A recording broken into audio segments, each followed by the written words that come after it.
Whitey Gleason and Chris Watkins. I got a little excited there, pardon me, because nice enough to join us. The Kings had 2 All-Stars last year. Yeah, right? Yeah, they had 2. One of us joins us now. Domantas Sabonis is our guest. Hello, sir. How are you? What's up, guys? Thanks for having me. Yeah. Absolutely. Thank you for coming on. What can you tell us about your thumb? It's good. Look. Hey, look at that. 2 functioning hands. So no surgery, just rehabbing? Rehab, yeah. There was an option to either do one or the other, and both were the same timeline, so wasn't going to be able to play regardless, whatever I did for purpose of national team. So anytime you don't have to put screws anywhere in your body, better not to. Yeah. What can you share with us about how hard it was to play through that injury last year? Because you were amazing with a broken thumb. It was tough. A lot of medicine and ice and stuff to not feel it sometimes, but a few Advil here and there. Exactly. They were like Skittles at a point. I mean, you mentioned you had to skip out on the FIBA tournament. Obviously, actually, Lithuania did fantastic. I mean, did that hurt though to have to miss out on the summer basketball? Definitely. It's something I've done every summer since I was 14, 15 years old. So definitely hurts, especially when you can't help them get a bid to the Olympics. Now we got to play this Olympic qualifying tournament next year, which makes the summer even longer. Right. But the goal is to win it and then qualify for the Olympics. Domantas, you playing through that thumb injury. We know Keegan had some things. De'Aaron Fox had some things. How far do you think you guys playing through those injuries went towards establishing a culture and establishing the fact that, hey, we're about winning above anything else? Oh, huge. I bet if any of us decided to sit out and actually heal, we probably wouldn't be here today. It would have been a whole different record, whole different situation that happened. So as players, when you look at the schedule, especially when my situation happened, I would have missed probably like 26 games, and I couldn't do that to myself. I couldn't do that to the team, and was it a consideration at all when you first got hurt? Did you have to look at that? Well, I missed that one Denver game and we played back to back. I was actually fighting with the medical staff. I was like, if I'm going to play regardless the back to back the second day, why can't I just play this day? Like, what is a day going to do at the end of the day? Right. They said it did a lot, but I was fighting to play that first game too. We were talking with Chris Duarte earlier today, and I asked him the same question I'll ask you. It seemed like almost instantly after he was moved here to Sacramento, I saw you guys working out in L.A. with Doug and Coach Barbosa. What was that like? What was that experience like, and what does it feel like to be playing with Chris again? It's awesome. We had this great connection in Indiana his rookie year. He speaks Spanish, I speak Spanish. Right. We just kind of got along very easily. How many Spanish speakers are on the team now? Because I think he said Sasha also speaks Spanish. Oh, Sasha maybe. Oh, yeah, true. Yeah. I haven't talked to him Spanish, but I should throw some words in response. No, it was awesome. I reached out to him right after. I was excited about the trade, and I brought him out to LA for a week, and then 3 weeks later, he's still with me. He's 2 weeks in LA, 1 week in Napa. I'm like, don't you have a family? Yeah. That's awesome. You had a great year. Obviously, the series against the Warriors didn't go the way you would have wanted. To what extent do you have to prepare for some teams maybe to defend you this year in a similar fashion to what you saw from the Warriors? I know not every team can do that, but to what extent do you have to prepare for that this offseason? I think last series really showed us a way of how we can exploit things if they do guard us that way, and obviously on me improving my jump shot and our teammates getting open and trying to have options B and C to everything. You know what I mean? We really just came off those screens and shot threes, and they really kind of took that away from us. But coaches already put some stuff in, that we've heard about, and we're excited to see in training camp what else. Was that a series where both teams knew each other and what you're running so well that it became a really, really tight series because they're familiar with your system, you're familiar with their system? Yeah, exactly. I feel like it was at one point it was just who's going to make it harder on the other team, and then let the best man win, and that's what it felt like.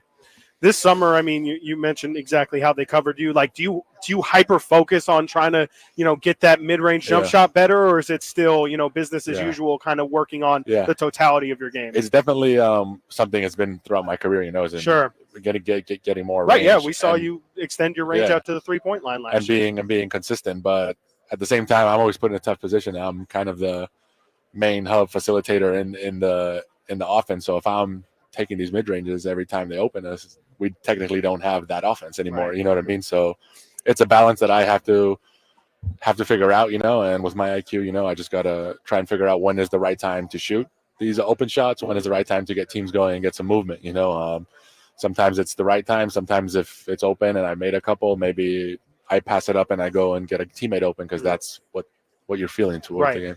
Yeah. Domantas Sabonis, our guest here. What was that first game like, the atmosphere, game one against the Warriors? Because some of us have been in Sacramento a long time. Yeah. We've never seen anything like that. How about you throughout your NBA career? I mean, I think we all had goosebumps. Just talking about it, I got goosebumps. We had goosebumps in the hallway, and then when we came out, then it was like, wow. I don't think no one made a layup in the first 2 minutes. Everyone was like, what's going on? But it definitely helped. The fans have been amazing all year since the day I got here. So it's awesome. Yeah. You obviously, signed the big extension this offseason. What made that the right move to get out of the way now?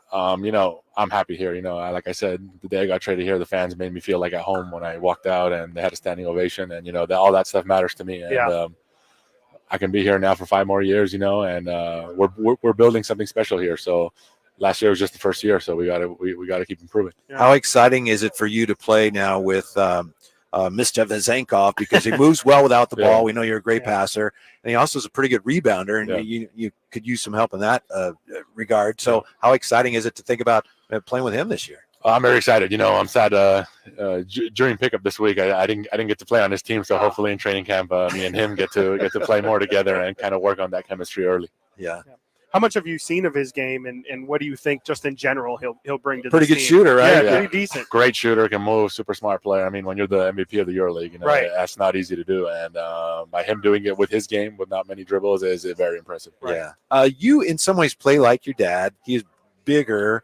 Is that just natural? You just evolve that way? Is it genetics, or did you maybe see him play with some video of him or watch him play at all? Obviously I watch a lot of film on him, but like a lot of things my mom, my family are like, wow, like things you do, little gestures and stuff, like, oh yeah, it's him. Like I don't even notice because I'm just playing, So I mean, he was a lot of people don't know what a great player he was. Yeah. So I mean, I try to learn some things, but at a point, like, he's one of a kind, I'm a completely different player. But if I could learn anything from him, like I try and pick up on it.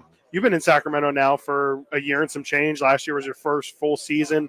How are you liking the area? How are you getting adjusted? I know you spend a lot of time up in Napa. Yeah. No, I love it. I love it here. It's warm. Right. You got palm trees. The fans are good. It's sunny most of the time. So, yeah, I'm very excited. I love it here.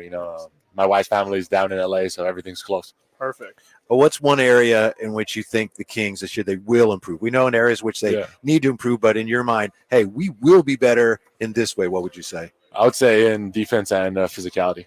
For sure. We kind of unlocked something during the playoffs that we didn't know we had. And we just wasted so much energy on it that we didn't have that much on the offense, So if we condition ourselves to do that throughout a season, it starts tomorrow in training camp, So I feel like that everyone knows what we can do. Our coaching staff knows. We know. We saw how we felt out there. So we just got to do it from the jump now. Mm-hmm. It seemed like 50 games was the goal for last season. Do you have something that you're hoping to accomplish as a team this year? A goal, just keep it going, keep it going, keep it rolling, keep lighting the beam. Keep getting better. What can you tell us about the in-season tournament? Oh, I'm excited. Really? I came from Europe. We had that. We had that growing up. It's gonna be a lot of fun. No one in this. I feel like no one in this league wants to lose. We're all competitors, so like they're all. That starts next month. Yeah, that's a good point. There's a lot of like rumors and stuff about not rumors, but like you hear people like these games and stuff, but like I think it's gonna be great. So no one's gonna want to lose. You're playing against a bad team. You're gonna want to win that game. So I think once that first team wins and lifts that trophy up, I think next year it'll be a whole different vibe towards it. Awesome. Domas, we know you guys have a lot of duties and obligations today, getting pulled a lot of different directions. So thank you very much for your time.